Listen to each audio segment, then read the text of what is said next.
So today we're going to start with applications of integration. In the first section we're going to look at how to find the area between two curves. So it's pretty easy. Here's the Riemann sum kind of notation. If we look at rectangles inside between the two curves, I'll show you how that works.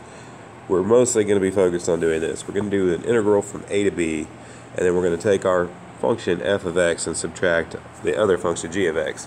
Typically f of x will be the top function. So in this case f of x is the line here. G of x would be this parabola since it's below it. So we look for the greater of the two functions. So each time we're going to do this, we're going to look at a graph. And then if we were to find the total area enclosed here, this would be A, this would be B. So in this case I'd be going from -4 up to +3. We can also do this with respect to y in case our functions are more easily defined in respect to y. So this is kind of what that would look like. In this case, if I try to go with respect to x, I get an overlap of my two functions right here, and then they switch from one being greater than the other. In this case, this function is with respect to y bigger than this function with respect to y. So we're going to actually use that on a few examples where it'll be easier to slice it this way and go across with rectangles than it was going vertically like we did before. So integrating with respect to y is pretty much the same process. So on each of these examples, I've gone ahead and given you a graph of what the two curves look like. In this case, we're not looking at the intersection, we're just going from 1 to 3, so it's bounded already. And the first thing we need to do is write this as an integral. So our top function is x cubed in this case, and our bottom function is the x squared minus 1. So what we're going to do, we're going to set this up as an integral of 1 to 3, and then we're going to do our first function minus our second function. Alright, now I'm giving myself a little bit more room here, so let's do that again. So we end up with x cubed, and then I'm going to subtract the x squared, and then I'm going to subtract the -1, which makes it +1 of dx. And then we just got to do this integral like we did before. So we're going to use the power rule. We get 1/4 x to the 4th minus 1/3 x cubed plus x. And we've got to evaluate that between 1 and 3. So to evaluate that, I'm going to plug in 3.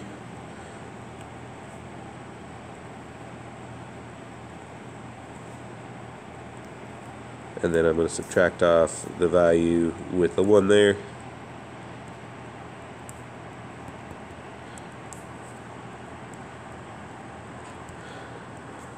And if you do this, I'm going to spare you all my steps. You can calculate this. You get 40/3. Alright, so it's just finding what the integral should look like and then evaluating it. So again, the area between the curves on the given interval. So we're told to go between -2 and 0. So that's where this is -2 and this is 0. And what I'm trying to find is this green area. So my top function here is e to the x, and my bottom function is x minus 1. So whenever you do these, I would tell you just go ahead and graph it first. You don't have to get the shading part done. If you want to know how to do that, I'll show you.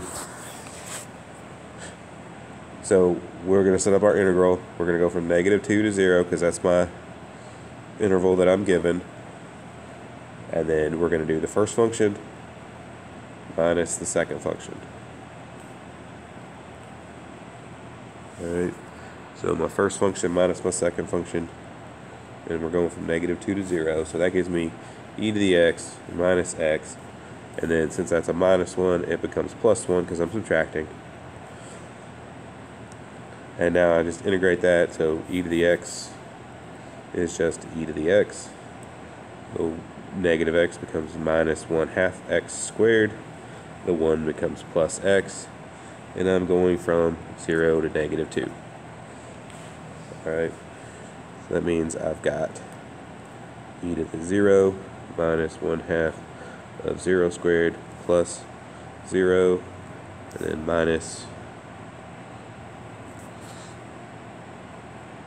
e to the negative 2, 1/2 negative 2 squared plus negative 2.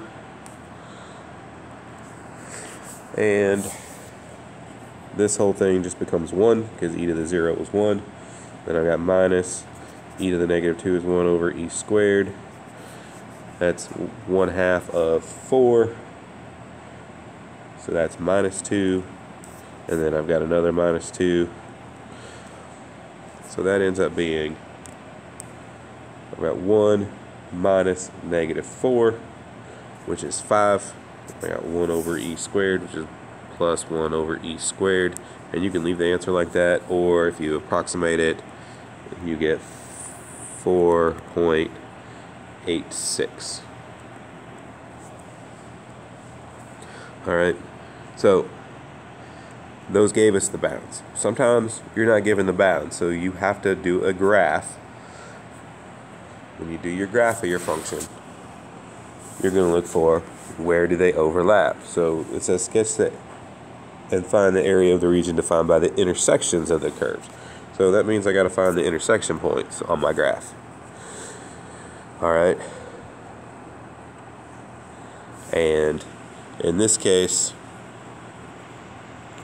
3x plus 2 is on top of x cubed.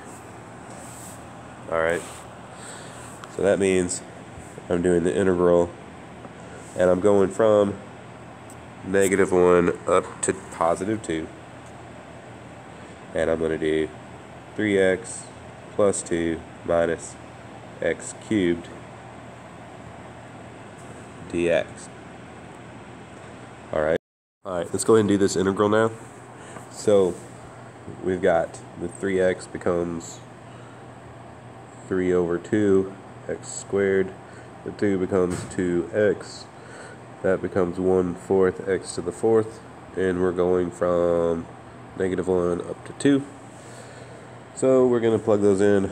We're going to do 3 over 2, 2 squared plus 2 times 2 minus 1/4 of 2 to the 4th. And we're going to take away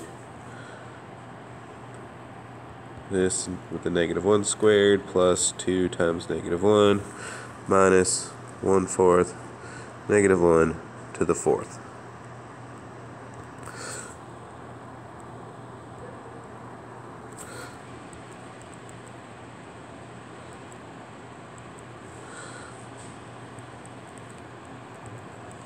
And if you do all that,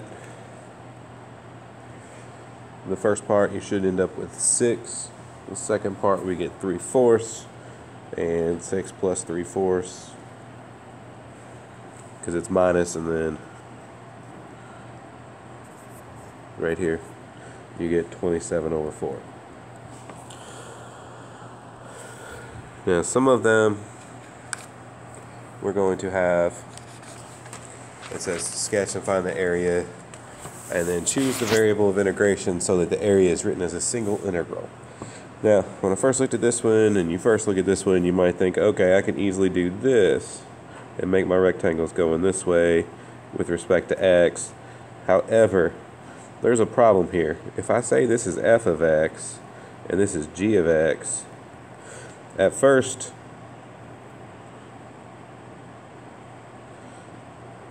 we also have this 0. At first, we could do this being the f of x being bigger than 0, and then the g of x being bigger than 0, but then that wouldn't be a single integral, and we're told to do this as a single integral. And if I just try to do this with these two lines, I end up getting something weird because they cancel out and it ends up being a 0 area, and there's more than 0 area under here. We've got a triangle with a base of 2, height of 1, so we know that area should be 1. So what I really need to do, I need to do my rectangles going sideways, which is going to be integrating with respect to y. So what I need to do, again, rearrange these. So my first function is x equals y. My second function is x equals 2 minus y. If I rearrange those, then I got y equals 0. So I'm just going to be integrating from 0 up to 1. So really, I'm going to do the integral of from 0 to 1, and then I'm going to take my 2 minus y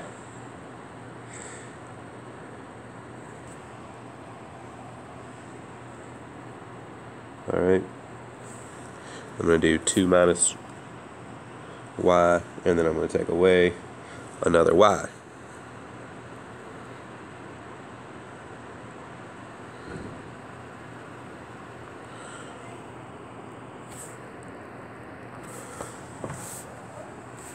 Alright, so I'm going to write it over here. I've got the integral from 0 to 1 of 2 minus 2y dy. So again, I just took 2 minus y minus another y to get this, and now we can actually evaluate. We get 2y, and then minus half of 2 is 1, y squared. And we go from 0 to 1. Plug our numbers in.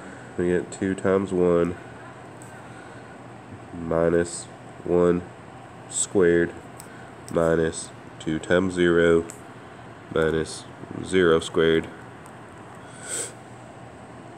And that gives me 2 minus 1 up front and a 0 at the end. So my answer is 1, which is what we kind of expect geometrically in this case. So that one we could do geometrically. If it has a curve, you definitely can't estimate it geometrically, but since those were lines, we can actually kind of do an estimate. Same thing with this next one. Alright, again, when you look at these first, you're like, okay, I got x equals y and x equals negative y, so maybe I should integrate with respect to y. However, we run into the same situation where I've got this line over here. If I try to do these, the integrals, it ends up being kind of weird because I have two regions. So if I have these two regions, I would have region 1 and region 2. I would have to do it as two integrals with respect to y to get this. However, if I change it with respect to x, I'm only doing one integral because I can go and slice it this way. So I want to change these to be with respect to x. That means this one's going to be y equals x, and this one will be y equals negative x. And then we're going to integrate up to that 1. So we go from 0, because that's where those two cross, up to 1. And we're just going to do, this top line is my top, is y equals x. This is y equals negative x. So I'm going to do x minus the negative x dx. Alright, and when I do that, I get 2x dx. And I get 1/2 of that 2, which is just 1. And the power is x squared now. And I'm going from 0 to 1. So again, that's 1 squared minus 0 squared. And my area is again 1 in this case. So when we're doing these, you just have to pick. So the hardest part of a couple of the problems will be to pick which variable you're integrating with respect to.